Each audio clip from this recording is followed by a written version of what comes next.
Good morning, guys, and welcome to Wednesday, May the 22nd, 2024. Today we're reading the story of the golden calf, Exodus chapters 32 through 34. When the people saw that Moses was so long in coming down from the mountain, they went to Aaron and said, "Make us gods who will lead us. We don't know what happened to Moses." Aaron answered, "Take off your gold earrings, bring them to me." Aaron made the gold into an idol in the shape of a calf. Then the people said, "These these are our gods, O Israel." They ate and drank and danced around the idol. Then God said to Moses, "Go, your people have made an idol in the shape of a calf."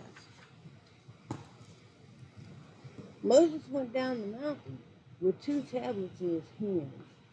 The tablets were the work of God.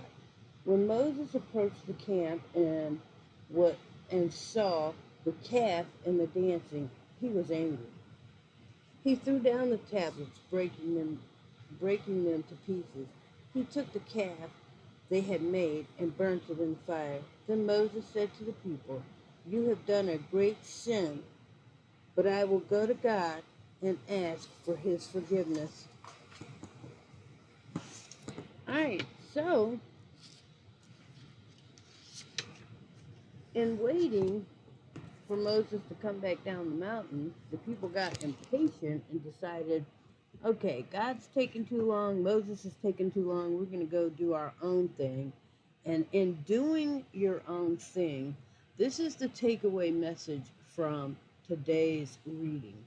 When you've decided that God's taken too long to do what you want him to do in your life, that's when you depart from God and go about your own way and go straight from righteousness into sin.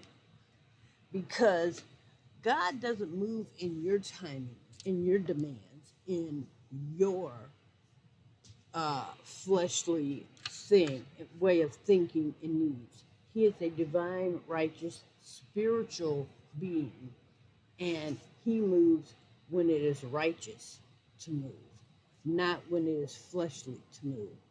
So keep that in mind as you go forth today and pray that his will be done.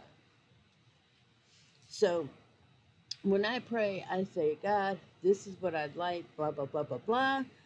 But nevertheless, not my will, but thine will be done." All right.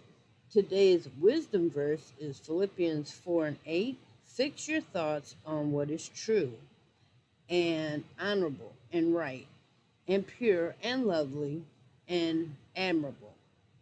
Think about things that are excellent and worthy of praise.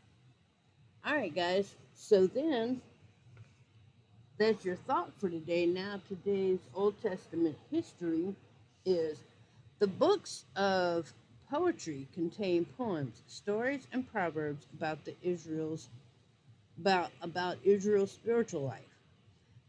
The authors of the poetry books used a lot of description, imagery, and imagery to describe God and how he made them feel.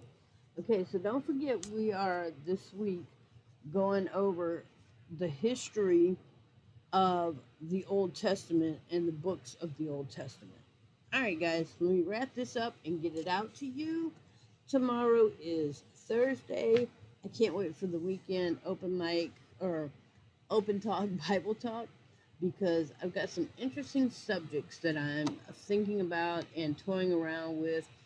Going to see which ones the Holy Spirit leads me to do my video on Friday and Saturday. So be looking forward to those. You guys, I love you with the love of the Lord. Don't forget that just because God doesn't move when you want him to, doesn't mean he's not moving. I love you with the love of the Lord, and I will see you in the next video. Have a great Wednesday.